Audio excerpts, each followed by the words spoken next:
आवाज मोठा घ्या.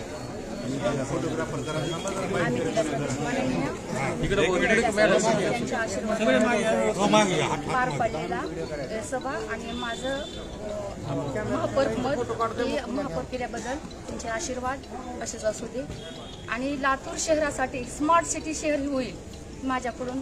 स्वच्छ बसली जाते, सुरक्षा कशी राहील, शहरात रोड रस्ते लाईट हे सगळ्या गोष्टीला मी सहकार्य देईन आणि प्राधान्य देईन.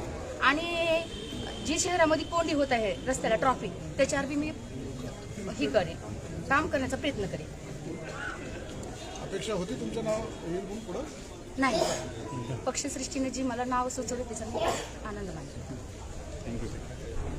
सर्वप्रथम तर मी आमचे प्रांताध्यक्ष श्री हर्षवर्धन सपकाळ साहेब या विजयाचे खरे शिल्पकार माननीय अमित भैया देशमुख साहेब, लातूरची जनता जे पूर्णपणे आमच्या पाठीमागे उभे राहिली आणि आमच्या मॅनिफेस्टो त्यांना पसंत पडलं, आमच्या नेत्यांचं नेतृत्व त्यांना पसंत पडलं, त्यांच्या सगळ्यांचा आभारी आहे. राहिला प्रश्न उपमोर पदाची संधी मिळण्याबाबत, त्याबाबत तर आम्ही त्या विचाराने त्या अनुषंगाने काही विचारही केला नव्हता. पक्षाने जी संधी दिली आम्ही त्या संधीचं सोनं करू एवढं मात्र काय प्लॅनिंग आहे? प्लॅनिंग पुष्कळ आहे.